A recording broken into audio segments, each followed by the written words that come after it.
વેસ્તાન રસ્તા પાસેથી સુરત પોલીસે સતત લોકોને 7 લોકોને ડ્રગ્સ સહિત કુલ 24.41 લાખના મુદ્દામાલ સાથે ઝડપી પાડવામાં સફળતા મેળવી છે।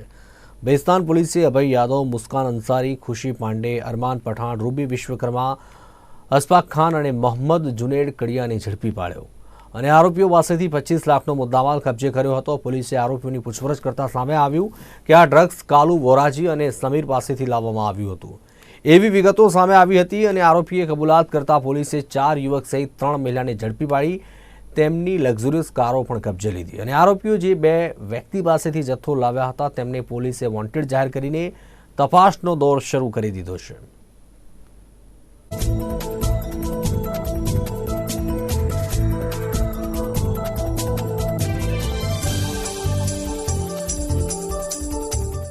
વેસ્તાન પોલીસ સ્ટેશન તરફથી આ બાબતે માહિતી મેળવી અને સફળ રેડ કરવા માટે વર્કઆઉટ ચાલુ હતું। તે દરમિયાન વેસ્તાન પોલીસ સ્ટેશનના ડિસ્ટાફના police sub inspector Shri S G ચૌહાણને એક માહિતી મળેલી હતી।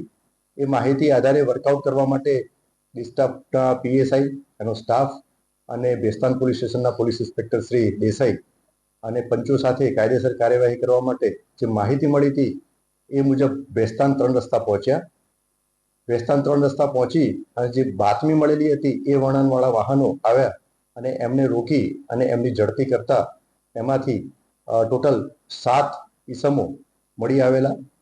એમની વારાફરતી પૂછપરછ કરવામાં આવી। 7 ઈસમો પૈકી 3 મહિલા હતા અને એમના અંગ ઝડપીમાંથી શંકાસ્પદ નાર્કોટિક્સ ડ્રગ્સ એટલે કે એમડી મળી આવ્યા। એનું પ્રાથમિક પરીક્ષણ કરવા માટે સ્થળ ઉપર એફએસએલ અધિકારીને બોલાવવામાં આવ્યા। સ્થળ ઉપર જરૂરી પરીક્ષણ કરી અને એફએસએલ અધિકારીએ અભિપ્રાય આપ્યો કે એ એમડી ડ્રગ્સ જે છે એ આધારે વેસ્તાન પોલીસ સ્ટેશનમાં ગુનો દાખલ થયેલો છે કુલ 7 આરોપીઓ વિરુદ્ધમાં। 7 આરોપીઓમાંથી 4 જેન્ટ્સ અને 3 મહિલા આરોપીઓ છે।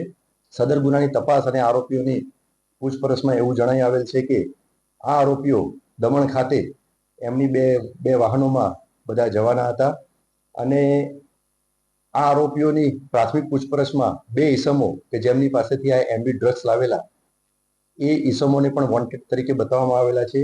એમાંથી એક